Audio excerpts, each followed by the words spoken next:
Oui les amis, bonjour, bonjour, j'espère que vous allez bien. Pour ma part, ça va. À ce qui paraît, il y a un problème sérieux au Mali. Un problème sérieux au Mali, il faudrait qu'on s'appesantisse encore dessus pour mieux comprendre. Qu'est-ce qui ne va pas au Mali? Apparemment, les Occidentaux veulent déstabiliser le Mali et par le Mali, ils veulent reprendre tout le Sahel. C'est le plan de recolonisation de l'Afrique apparemment qui se redessine. Écoutons d'abord cette animatrice ivoirienne, c'est une chaîne de télé à Côte d'Ivoire, qui nous fait un rapport un peu de ce qui se passe. Vous savez que France 24 et autres ont été bannis dans le pays de l'AES, donc du coup, c'est compliqué. Alors, apparemment, il y a certains journalistes en Côte d'Ivoire qui relaient un peu les informations de ces gens qui veulent cette Afrique sans les Africains. On écoute rapidement ces dames et puis on va revenir. L'Allemagne, l'Australie ont demandé à leurs ressortissants de quitter le pays par des vols commerciaux. On parle de semaines avec un blocus djihadiste sur le carburant. Dans mon groupe préliminaire, j'ai parlé de 50 km, là on me dit 15 km parce que Kati est à 15 km de Bamako. Ils sont aux portes de la capitale malienne. Voilà, vous avez suivi, non? Apparemment, les djihadistes ont fait un blocus, n'est-ce pas, en Côte d'Ivoire, au Mali, un blocus qui, en fait, il veut affamer Bamako, que Bamako ne soit plus ravitaillé en carburant. Ils attaquent tous les convois de carburant qui passent, ils attaquent même les voyageurs qui passent, voilà, et du coup, à Bamako, le prix de l'essence a flambé, le prix de la farine, le prix du riz, ainsi de suite. Bon, est-ce que c'est vrai? Je ne sais pas. Ce qui m'interroge un peu dans cette histoire, c'est que comment est-ce que 2 semaines avant, les États-Unis, l'Allemagne, l'Italie et l'Australie ont demandé à leurs ressortissants de quitter le pays? Pourquoi? Est-ce que ce n'est pas une conspiration qui était déjà faite à l'avance contre le Mali?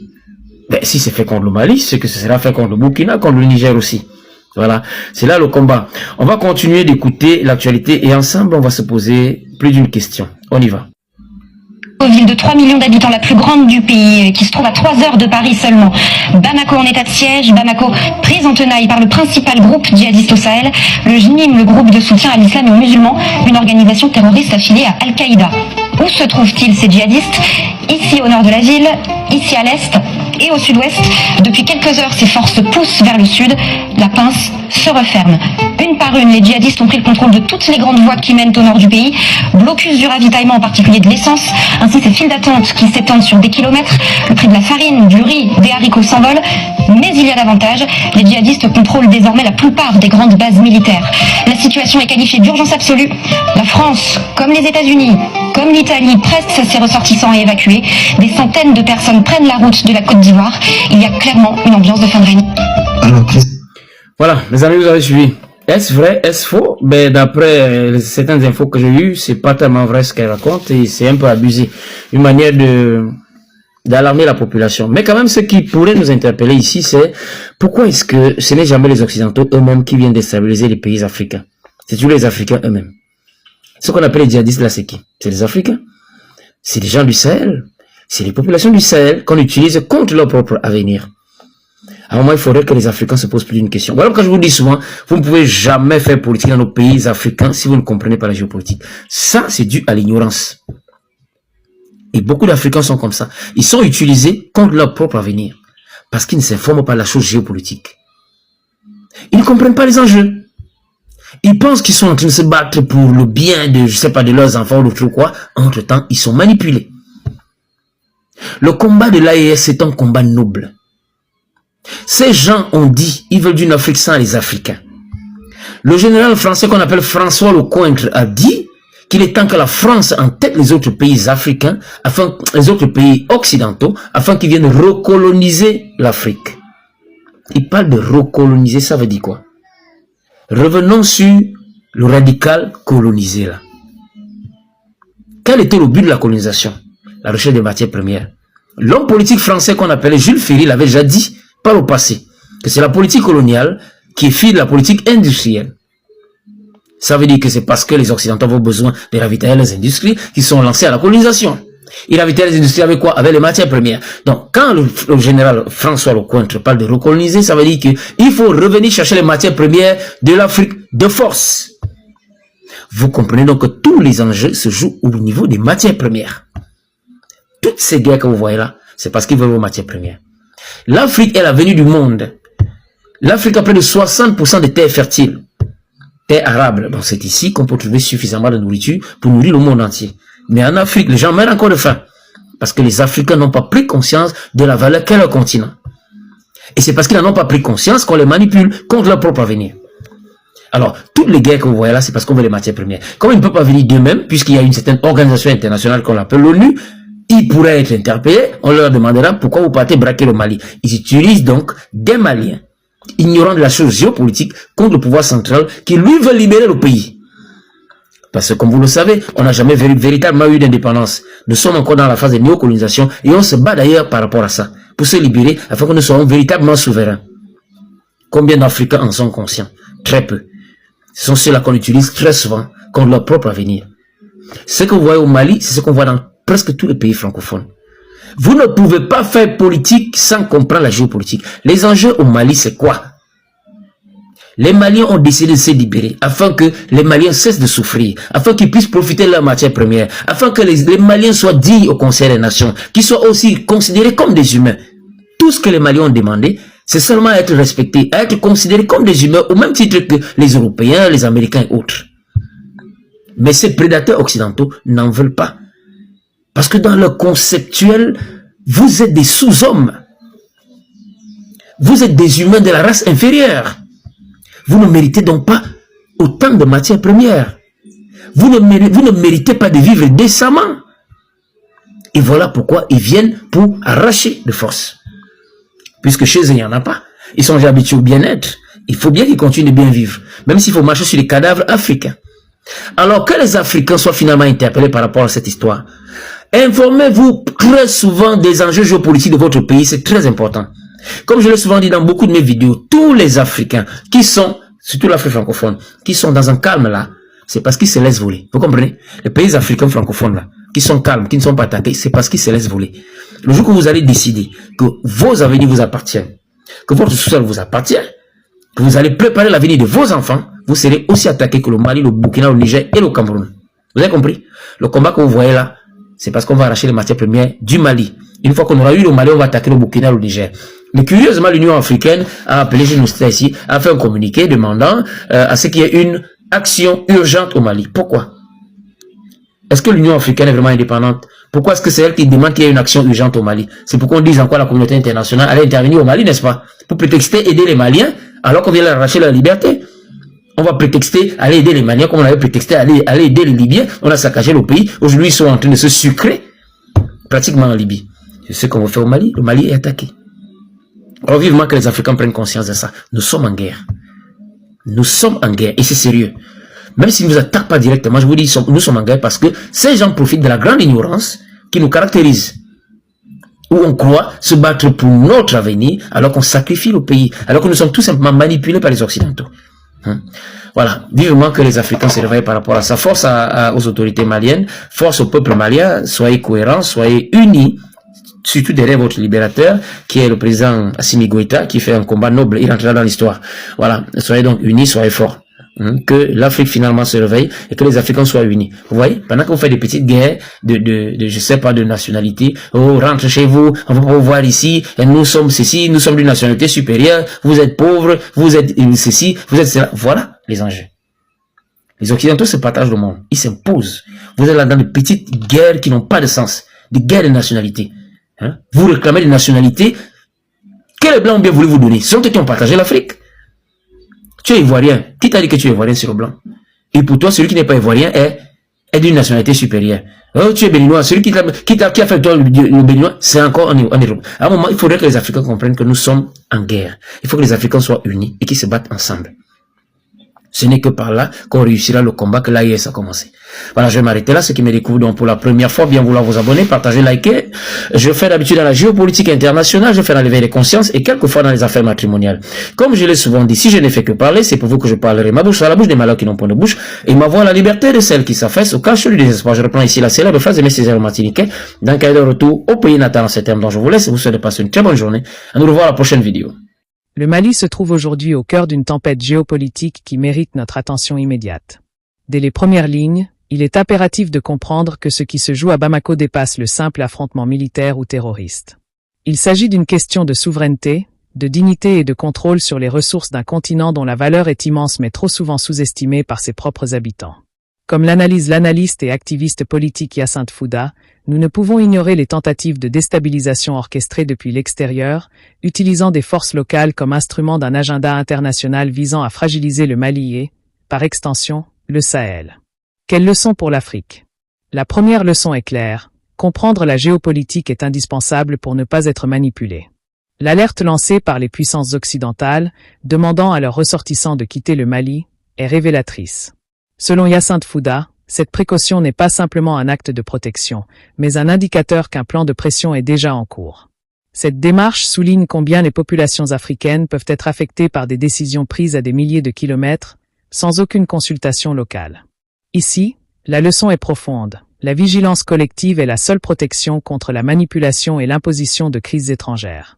La chaîne Quelle leçon pour l'Afrique encourage chacun à s'informer, à questionner les sources et à comprendre la portée des actions qui affectent notre continent.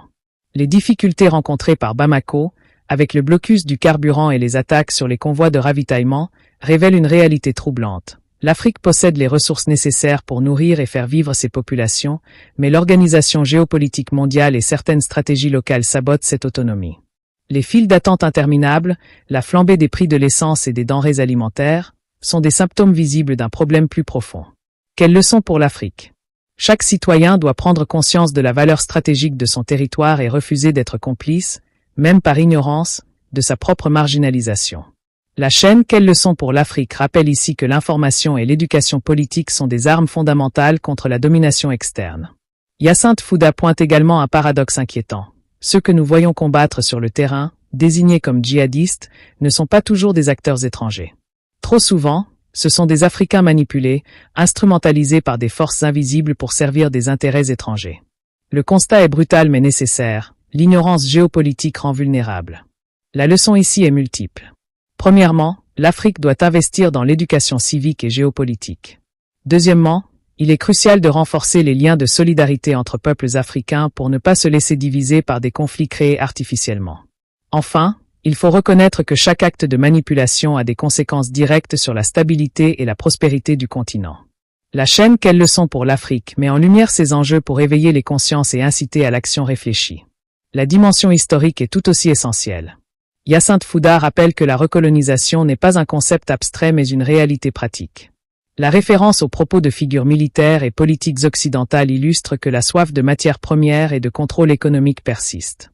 Comprendre cela n'est pas seulement académique. C'est vital pour protéger les ressources, la dignité et le futur des populations africaines. Quelle leçon pour l'Afrique?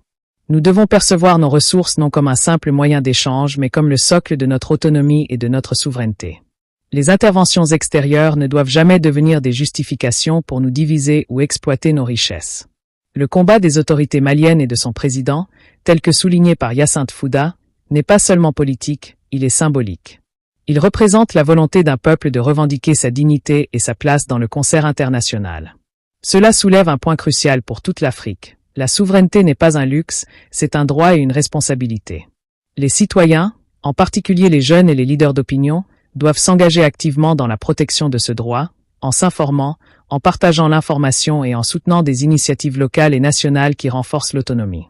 La chaîne Quelle leçon pour l'Afrique rappelle que chaque vision éclairée, chaque voix éveillée, contribue à renforcer le continent. La situation malienne expose également le besoin urgent de cohésion africaine. Hyacinthe Fouda dénonce les divisions artificielles entre nationalités et communautés qui affaiblissent la résistance collective. La leçon ici est incontournable, l'unité est la condition sine qua non de la survie et de la prospérité africaine. L'Afrique ne pourra jamais pleinement se libérer si chaque nation reste isolée dans ses querelles internes, pendant que des intérêts étrangers continuent de manœuvrer. La chaîne Quelle leçon pour l'Afrique incite à une réflexion profonde sur ce point, rappelant que la solidarité continentale est à la fois un devoir et une stratégie pour sécuriser notre avenir commun. Enfin, la manipulation économique et sociale observée au Mali, hausse des prix, contrôle des infrastructures essentielles, illustre une stratégie de domination insidieuse. Cette situation montre à quel point il est vital de comprendre les rouages de l'économie et de la politique internationale pour protéger les populations. Quelle leçon pour l'Afrique? La maîtrise des ressources, la connaissance des enjeux et la participation active des citoyens sont indispensables pour éviter que le continent ne devienne un simple terrain de jeu pour des puissances étrangères. La chaîne Quelles leçons pour l'Afrique plaide pour un éveil des consciences en encourageant le dialogue, l'information et l'action citoyenne. Le Mali se trouve aujourd'hui au cœur d'une tempête géopolitique qui mérite notre attention immédiate. Dès les premières lignes, il est impératif de comprendre que ce qui se joue à Bamako dépasse le simple affrontement militaire ou terroriste. Il s'agit d'une question de souveraineté, de dignité et de contrôle sur les ressources d'un continent dont la valeur est immense mais trop souvent sous-estimée par ses propres habitants. Comme l'analyse l'analyste et activiste politique Hyacinthe Fouda, nous ne pouvons ignorer les tentatives de déstabilisation orchestrées depuis l'extérieur, utilisant des forces locales comme instrument d'un agenda international visant à fragiliser le Mali et, par extension, le Sahel.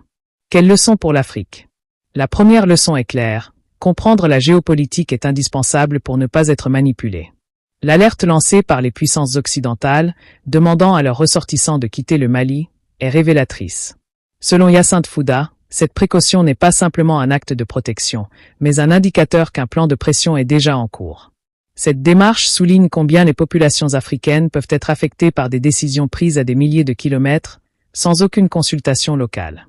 Ici, la leçon est profonde. La vigilance collective est la seule protection contre la manipulation et l'imposition de crises étrangères. La chaîne Quelles leçons pour l'Afrique encourage chacun à s'informer, à questionner les sources et à comprendre la portée des actions qui affectent notre continent. Les difficultés rencontrées par Bamako, avec le blocus du carburant et les attaques sur les convois de ravitaillement, révèlent une réalité troublante. L'Afrique possède les ressources nécessaires pour nourrir et faire vivre ses populations, mais l'organisation géopolitique mondiale et certaines stratégies locales sabotent cette autonomie. Les files d'attente interminables, la flambée des prix de l'essence et des denrées alimentaires, sont des symptômes visibles d'un problème plus profond. Quelle leçon pour l'Afrique? Chaque citoyen doit prendre conscience de la valeur stratégique de son territoire et refuser d'être complice, même par ignorance, de sa propre marginalisation. La chaîne Quelles leçons pour l'Afrique rappelle ici que l'information et l'éducation politique sont des armes fondamentales contre la domination externe. Hyacinthe Fouda pointe également un paradoxe inquiétant. Ceux que nous voyons combattre sur le terrain, désignés comme djihadistes, ne sont pas toujours des acteurs étrangers. Trop souvent, ce sont des Africains manipulés, instrumentalisés par des forces invisibles pour servir des intérêts étrangers. Le constat est brutal mais nécessaire. L'ignorance géopolitique rend vulnérable. La leçon ici est multiple. Premièrement, l'Afrique doit investir dans l'éducation civique et géopolitique.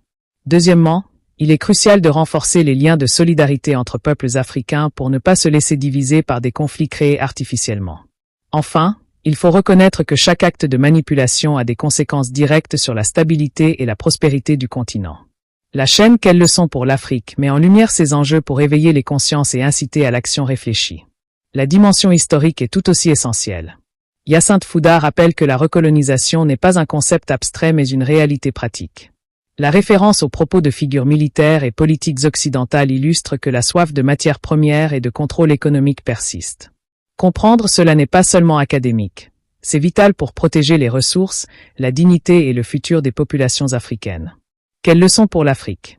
Nous devons percevoir nos ressources non comme un simple moyen d'échange mais comme le socle de notre autonomie et de notre souveraineté.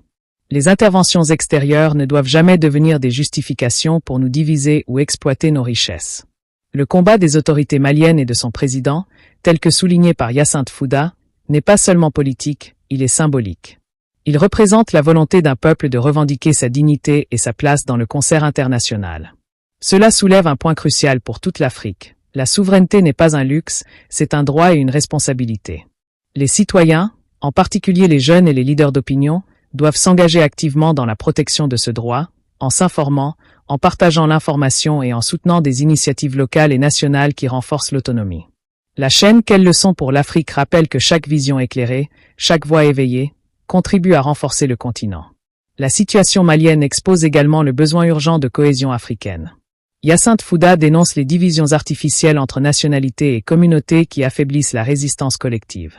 La leçon ici est incontournable, l'unité est la condition sine qua non de la survie et de la prospérité africaine. L'Afrique ne pourra jamais pleinement se libérer si chaque nation reste isolée dans ses querelles internes, pendant que des intérêts étrangers continuent de manœuvrer. La chaîne Quelles leçons pour l'Afrique incite à une réflexion profonde sur ce point, rappelant que la solidarité continentale est à la fois un devoir et une stratégie pour sécuriser notre avenir commun. Enfin, la manipulation économique et sociale observée au Mali, hausse des prix, contrôle des infrastructures essentielles, illustre une stratégie de domination insidieuse. Cette situation montre à quel point il est vital de comprendre les rouages de l'économie et de la politique internationale pour protéger les populations. Quelles leçons pour l'Afrique? La maîtrise des ressources, la connaissance des enjeux et la participation active des citoyens sont indispensables pour éviter que le continent ne devienne un simple terrain de jeu pour des puissances étrangères. La chaîne Quelles leçons pour l'Afrique plaide pour un éveil des consciences en encourageant le dialogue, l'information et l'action citoyenne.